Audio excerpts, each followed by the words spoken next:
need? Speak up. I need a, what do you need? Speak up. I need a raise. A raise? Aren't you happy with the money that you're making? I also let you drink unlimited you.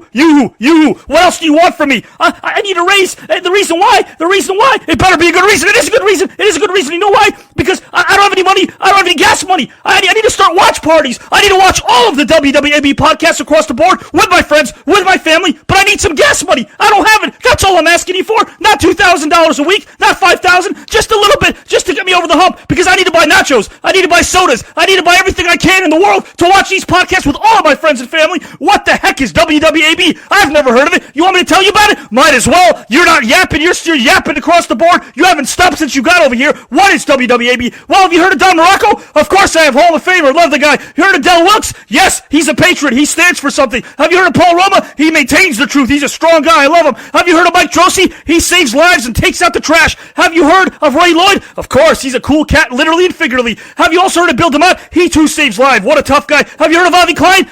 I know that guy. I'm not a big fan of his, but you got Mickey Doyle? Of course I got Mickey Doyle. Good, because my kids like to play with dinosaurs, and I know he's one, but that's who you got? That's who's on the WWAB podcast team? Yes, every single one of them. You know what? I will give you a raise because you just shared me podcasts that have to do with people that I idolize, that I respect, that stand for something, so you got your raise. Let's shake on it right now. Dude, you got your raise. You guys can get it too if you share your podcast with everybody else. Del Wilkes, the floor is yours.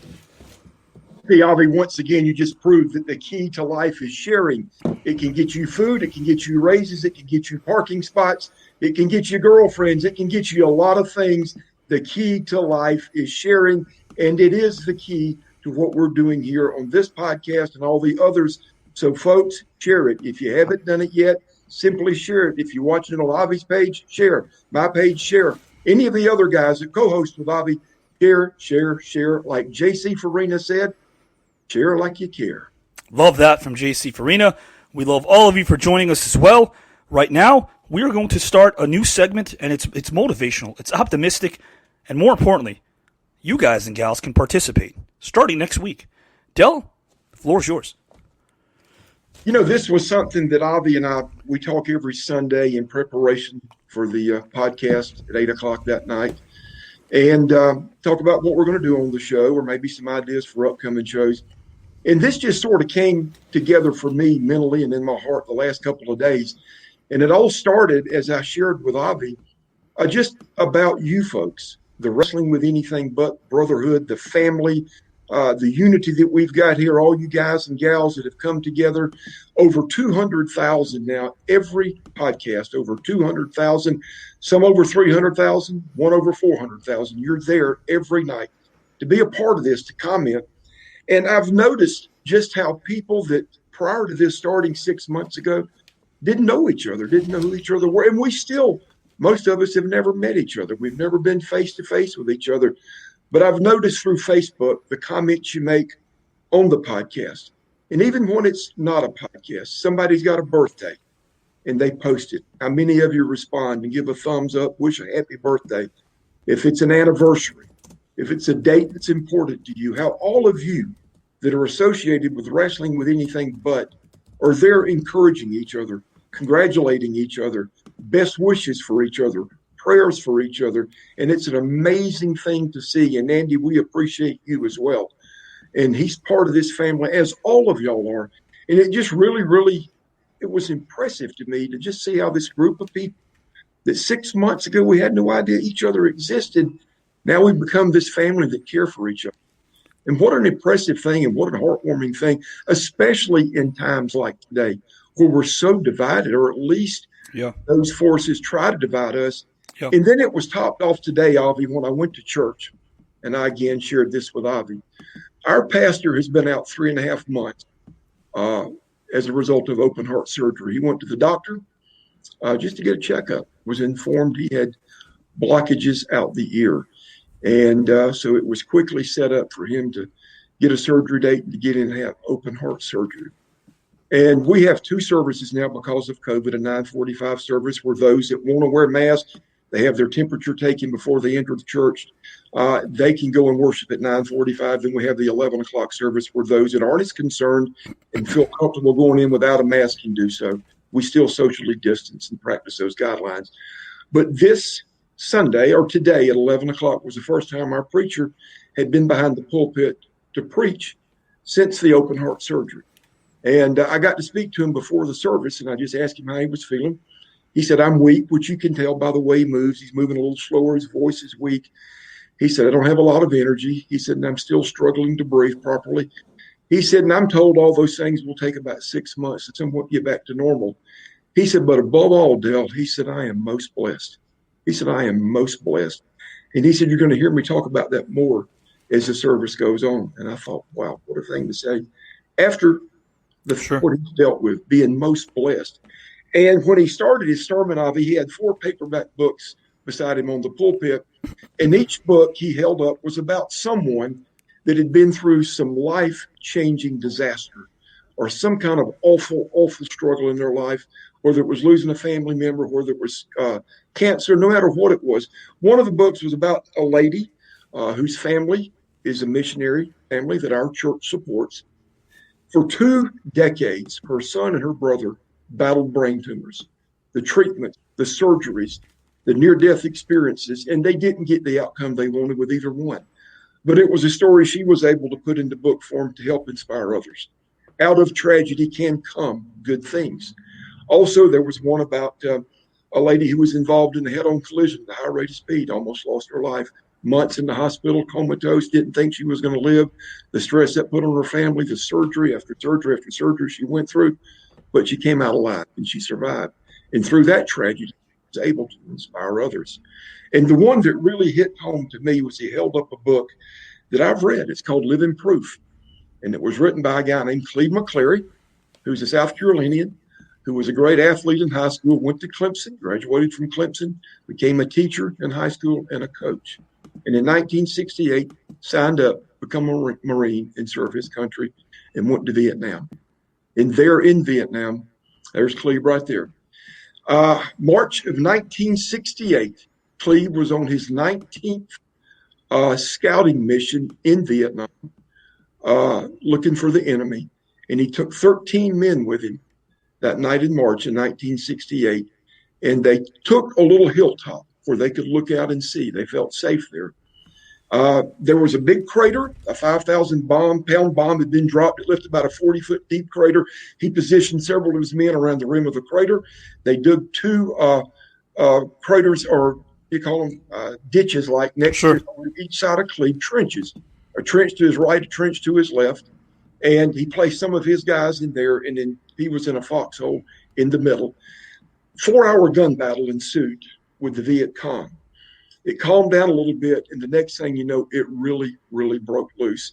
Literally, a suicide mission was in full force as the Viet Cong come rushing up the hill with hand grenades attached to them, with detonation devices in their hand, throwing hand grenades at Cleve and his 13 soldiers that were under him, under his command. And in all, they said over 50 hand grenades were detonated during that battle with this suicide mission. Cleve was hit 3 times.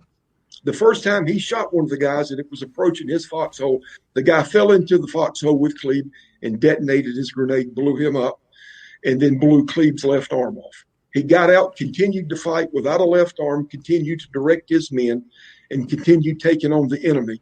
Another grenade landed right next to him. It blew his right leg up and mangled it up real bad. As you can see, it disfigured the fingers on his right hand. That second grenade, Cleve continued to fight.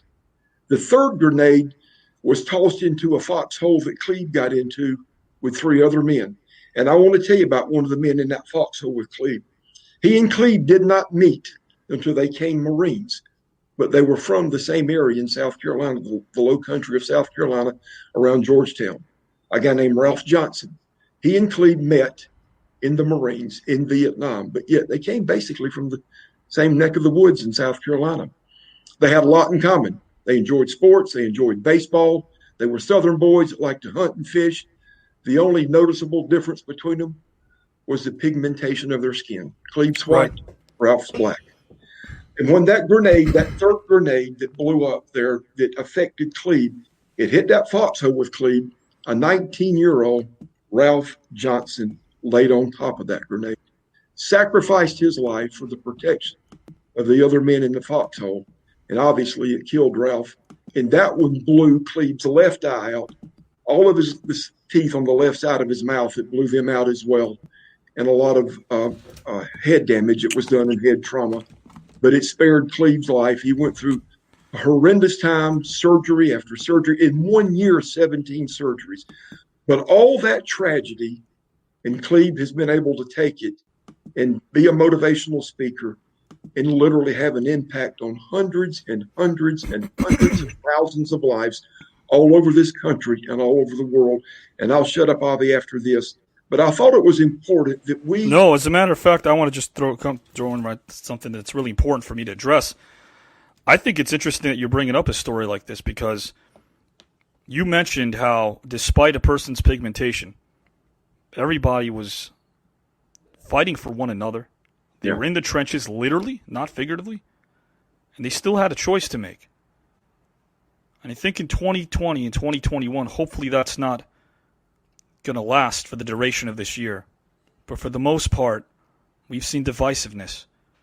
And when you tell me a story like that, that's the first thing that I think of. You know, the Vietnam War, as you and I have spoken about, I told you, that was my dissertation. It was on the Vietnam War. And to hear a story like this, and there's more to it, I know, but to hear a story like this resonates with the masses even today because it reminds people that we are a lot more similar than we give ourselves credit for, and we're a lot more similar than the mass media would like us to believe. Absolutely. Great point. We are. A lot of times the only thing that separates is just the shade of our skin. Yeah. Well, we're human beings. We all want the same thing in life. We all want a country that just lets us alone and lets us live and lets us have our chance of success. And we just want to get along. And we want to be able to function every day with each other. And for the most part, we're able to do that. Sure. We mingle with people every day that believe differently than we do, that vote differently than we do, that have a different outlook on things. But we can still get along and mingle. But the reason I wanted you and I to include this segment tonight and maybe down the road, if you want to continue it, is where we can share with each other inspirational things. You take Cleve McClary. If Cleve had gone to Vietnam and gone through all those battles and war and come home unscathed, Cleve really doesn't have the impact that he's got today and that he's had for the last 4 decades. Because of the tragedy, because of losing an arm, because of a maimed right hand, because of losing a left eye, the Lord gave him opportunities to share his testimony with others, and it's had an impact on others. So the point of the message today from our pastor was that out of great tragedy sometimes comes even greater greatness and impact on those around you. And we can share that here on this forum and on this podcast. Maybe you guys know of someone, a book you've read, a movie you've seen, someone in your family, someone in your neighborhood, your community that's had a tremendous impact out of the depths of tragedy on others around them. And we want to be able to share that with each other and encourage each other. I'd like to even call that, if you don't mind, just came to me. I'd like to call that segment every week Unmasking a Hero. That's what I'd like for us to do. I want to unmask a hero. That's a good idea. I want every single person across the board to do that. Think of a hero that really means something to you. You can come on, or you could at least just email us a message and tell us a story. If you don't want to come on live, that's up to you. Bebop, J. Mark Fleetwood, Gus, Ken Ellis, Joel Bateman, J.C. Farina. There's a lot of new viewers here as well. Andy McDaniel, Kelly Coleman. We also have Joby Webster's here. Ed Hauser. Mindy is here as well. Taekwon's back. We have Hector. We have Tammy. We also have William Wilson. We have Stuart Stone. Eddie is here also. A lot of new viewers coming in, and we love that. We also have Jesus over here. He's coming in. A couple of other viewers. Richard, Ray Owens, thank you for joining us as well. We're always going to shout you guys out. Jonathan Dwyer from overseas, thank you for joining us live as well. Guys, you are the engine that makes this thing go, and right now we're creating a segment for you, brought to you by Dale Wilkes and Avi Klein. Speaking of, we do have a game coming up. We won't cover this date in history, but before we delve into the game, a lot of stuff is happening right now, and Dell didn't just allude to it at the top of the program. Dell delved into it wholeheartedly. And there's a couple things I want to talk about. You know, it's interesting that we can talk about everything that happens in society today. There's a lot of things people might talk about that irks them.